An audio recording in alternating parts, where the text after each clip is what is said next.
Ladies and gentlemen, welcome back to the podcast. Lots of shaking in the boots on this one.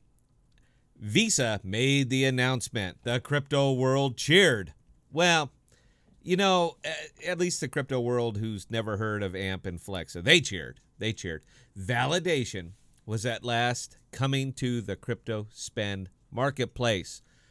All is well in the world. Visa is here. But are they? I think that's the real question there. Are they? I thought it would be fun to drill down into this one a little bit because although Visa made the announcement, they are worlds away from fruition, and their method is not really a method at all. We're not even going to mention the licensing required for them to make this work in the U.S., probably because their method doesn't require licensing. You aren't spending crypto. There is no one-for-one value transfer here. There is converting it to fiat, then spending fiat. You are literally paying a fee for the honor of allowing Visa to convert your crypto. Nothing to see here, but we're going to drill down into it anyway.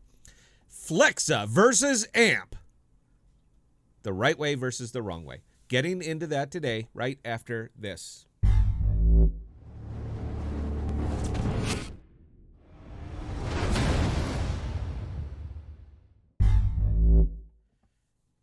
So, Empire, let's talk about this for just a few minutes because I like to talk.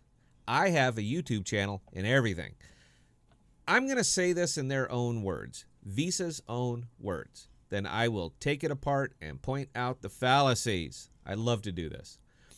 According to Visa, the partnerships will make it easy for clients to convert and spend cryptocurrencies at 70 million merchants worldwide, including those that do not accept digital assets.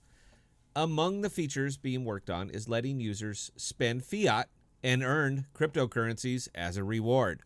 That's from Visa. Those are their words. And we can start there because it's nice and easy. Convert and spend cryptocurrencies. This is low hanging, but you know what? They said it. I didn't. If you are converting crypto, you aren't spending crypto. You are changing the state from a digital currency with its own inherent store of value to a fiat state with no measurable value. I'm not going to get into crypto versus fiat. It's not the point of this video. Suffice it to say that one is good and one is bad. Please make up your own mind on which is your preferred state.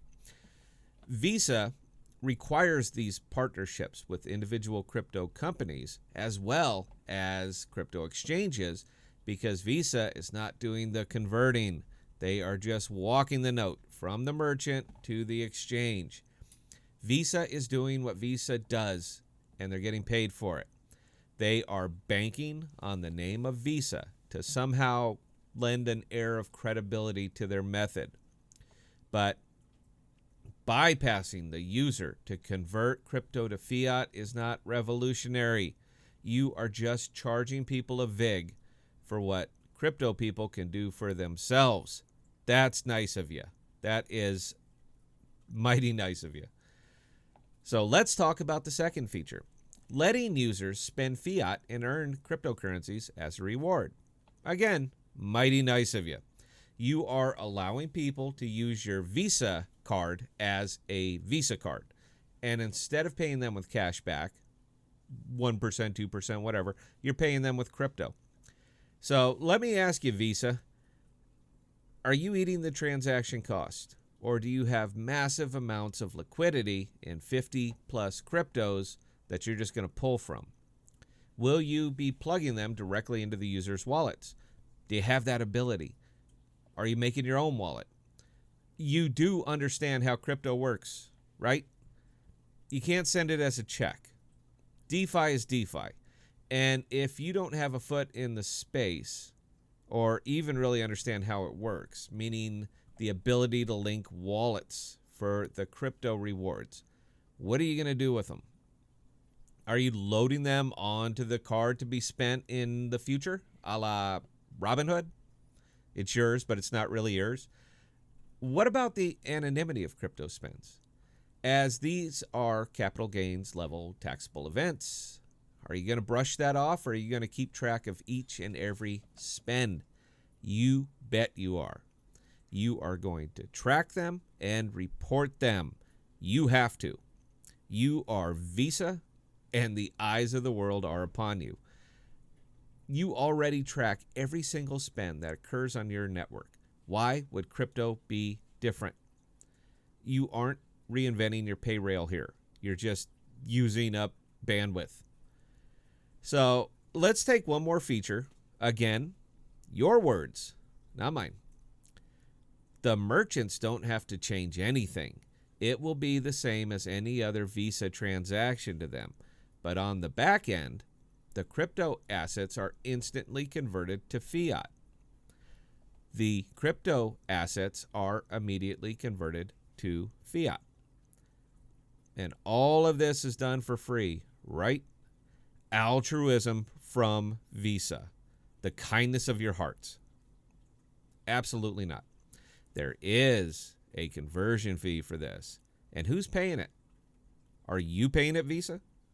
Are the exchanges that are doing the converting, are they going to pay for it? Are they just going to eat it? You know damn well they won't. And you know you won't. There will be a user fee and a merchant fee.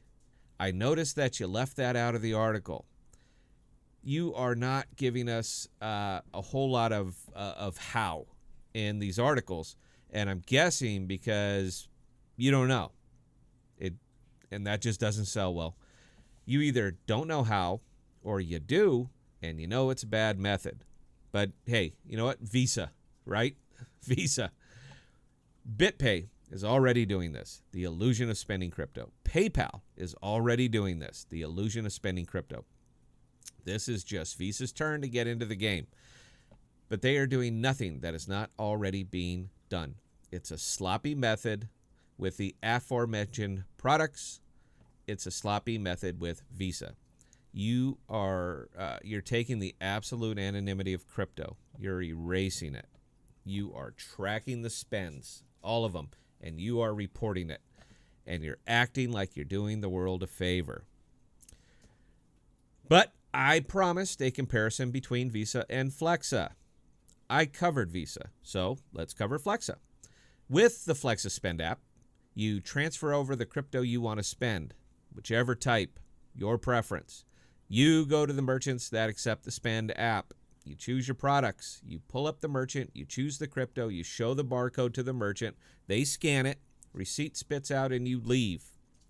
AMP collateralizes the transaction. Merchant is paid immediately. Crypto is not converted to fiat on the Flexa network. It is collateralized by another crypto, dollar for dollar. Cost to the merchant, 0.5%. Cost to the user. Am I biased in my reporting on this? Yeah. Yes, I am. I would love to drill down into the Flexa method, but I just did. It literally is that simple. But for the best comparison of Flexa versus Visa, I could sum it all up in one sentence. But if I started with this one sentence, you would not have gotten to enjoy my melodious voice for 10 minutes. You're welcome, YouTube. Here's the nutshell comparison. You guys ready? You ready? Very exciting. Visa has an idea and a long, long, long road ahead of them. Flexa is out, and it's working right now. There's your comparison. That I really should have just did that. It's great to have an idea. The crypto space is full of them. But applying legacy world features to a product you don't really understand is not innovation. It is taking a step backwards. Visa is just trying to get their hands into crypto by using what has always worked for them. But what has always worked for them is a slow, costly, vulnerable pay rail full of security holes and rife with fraud. I, for one, am so glad that you're bringing that to crypto. Thank you, Visa. Live stream on Thursdays and occasional Saturdays, 7 p.m. Central. Thanks, guys. Cheers.